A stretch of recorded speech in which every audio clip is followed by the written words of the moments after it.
Le livre audio témoignages et messages de rêves réels. Livre écrit par Malunda Mamonize et Suleiman Jean Labara. Rêver n'est pas mauvais. Rêver n'est pas péché. Rêver n'est pas fait pour le pauvre. C'est le travail du cerveau et de notre âme. C'est notre travail de chaque jour. Le monde de l'âme est un monde bourré de pensées, des imaginations, des réalités futures que l'âme essaie de transmettre à la conscience via le cerveau et les sentiments. Telle est ma façon de comprendre le rêve. Peut-on rêver sans sommeil? Le sommeil est-il la condition primordiale pour rêver? Nos rêves sont-ils une réalité?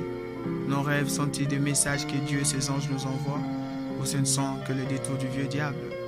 Nos rêves sont-ils des messages éternels? Devrions-nous les éviter, les oublier? Ne sont-ils pas une valeur ajoutée dans l'évolution de notre vie? Plusieurs questions de ce type se posent, mais sans être réellement résolues. Partons de sa définition. Le rêve est un assemblage subconscient d'images et d'idées, souvent incohérentes, parfois nettes et suivies, qui se présentent à l'esprit pendant le sommeil. Telle est la définition du dictionnaire. La différence entre l'âme et l'esprit n'est pas une discussion de ces livres. Ces livres ne vous racontent que l'expérience vécue par moi-même. Par rapport à mes connaissances, l'âme distincte, l'entité cible de ces livres, est voyageuse, alors que l'esprit humain n'est qu'une sorte d'antenne du cerveau qui lui permet de capter des pensées, des intuitions, afin d'initier des actions. Telle est ma compréhension. Le maître philosophe Omra Mikhail Ivanov, maître de la fraternité blanche universelle, répétait à ses disciples que le sommeil n'est qu'une continuité du travail que nous avons réalisé pendant la journée. Est-ce la cause de l'existence des rêves? Nous tous avons été victimes d'une manière ou d'une autre de la continuité de nos travaux pendant le sommeil.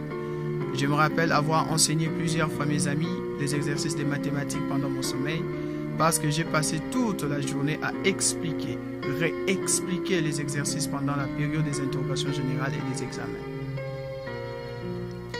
J'ai même résolu pendant mon sommeil des exercices qui me semblaient trop difficiles pendant la journée. Et le lendemain, les résolutions coulaient comme de l'eau. Et mon enseignant de mathématiques me répétait souvent que si je n'arrive pas à résoudre un exercice, que je le refasse juste avant de dormir. Si les idées ne me reviennent pas, que je laisse, je dorme, et que cet exercice soit la première chose à laquelle je dois penser à me réveillant. Ça marche souvent, je vous le confirme.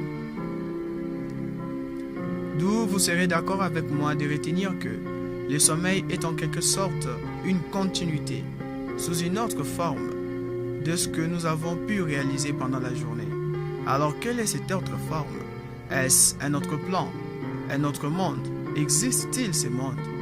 Les grands sages qui ont exploré le monde invisible et invincible disent que notre âme vibre dans un monde appelé le monde astral, le monde des âmes. C'est un monde dans lequel l'âme a le pouvoir d'agir directement sur son activité terrestre. Dans ce monde, l'âme voit tout, comprend tout et programme tout. Elle se lie et se délie des enchaînements terrestres. Elle est l'activité consciente dans ce monde invisible. Je me rappelle qu'un jour, j'ai partagé avec un ami sur le monde astral. Je lui ai expliqué ce monde à des termes simples. Il existe deux hémisphères aussi dans le monde astral. Soit votre âme navigue dans l'hémisphère nord, qui est le super astral. Soit elle navigue dans l'hémisphère sud, qui est le bas astral. Soit elle navigue le long de l'équateur, le moyen astral. C'est la zone de navigation qui nous pousse à rêver ou à faire un cauchemar, ou rêver sans se souvenir qu'on a réellement rêvé. Ces livres racontent comment lier son rêve aux circonstances par où vous êtes en train de passer. Ces livres est donc un témoignage et un message. Vous comprendrez que rien n'est né de rien. Tout a une cause et une existence. Nous pouvons être avertis à travers le rêve. Nous pouvons résoudre nos problèmes à travers le message des rêves. Nous pouvons sauver des vies en reconsidérant et en interprétant nos rêves. Oui, nous devons les interpréter, même s'ils ont des significations multiples.